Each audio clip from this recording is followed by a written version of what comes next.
There is a machine hiding inside almost everything you touch. You'll find it powering your car's electric windows, vibrating your phone, and keeping drones hovering in your backyard. Most of us think we understand the DC motor. In school, they show you a simple diagram with a wire, a magnet, and an arrow indicating a spin.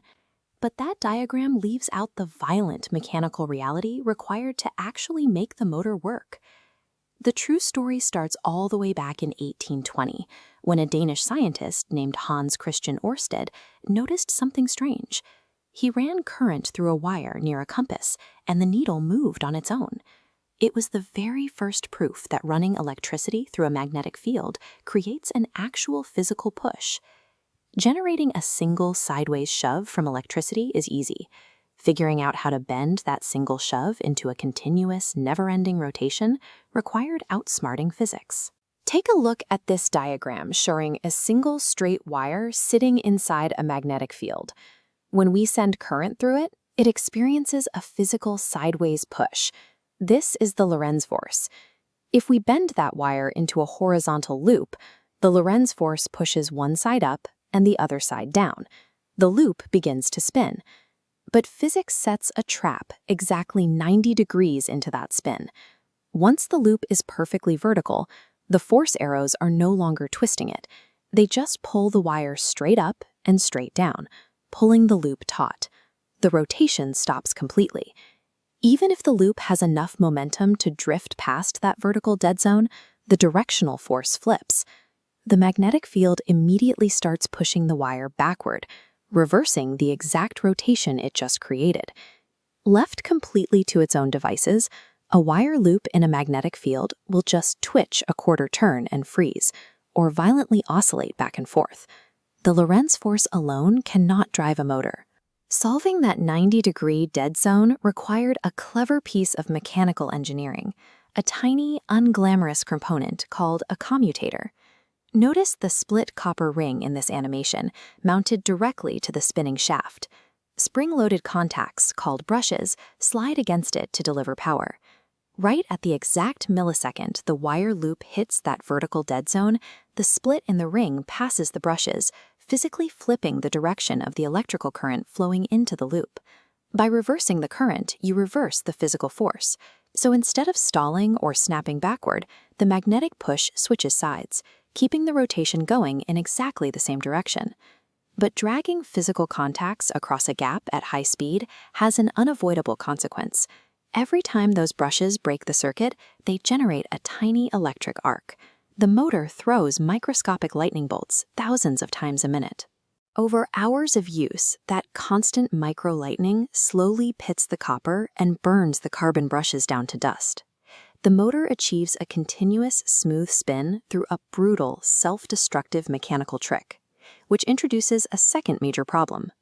If the commutator successfully ensures the motor is constantly being shoved forward, loop after loop, why doesn't it accelerate until it flies apart? Look at this diagram of our moving circuit.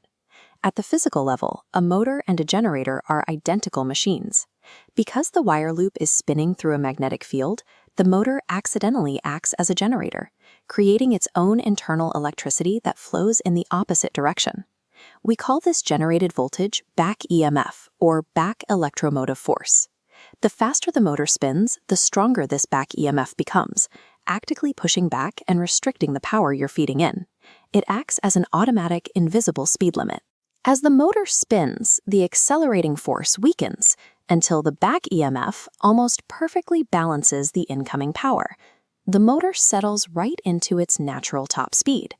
The physics driving the machine forward create the invisible brake necessary to keep it under control.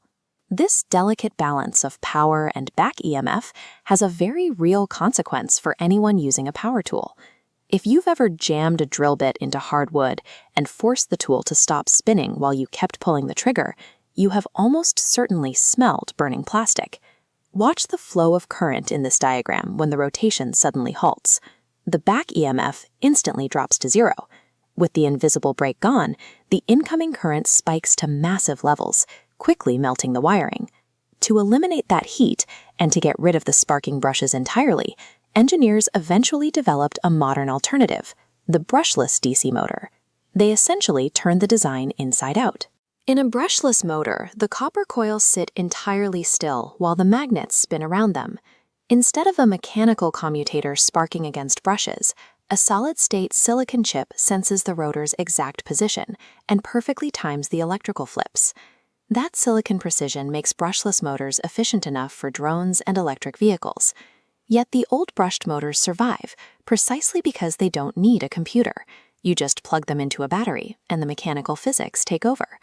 That raw, imperfect simplicity is why the original brush design still manufactures millions of cheap toys, electric toothbrushes, and simple tools every single year.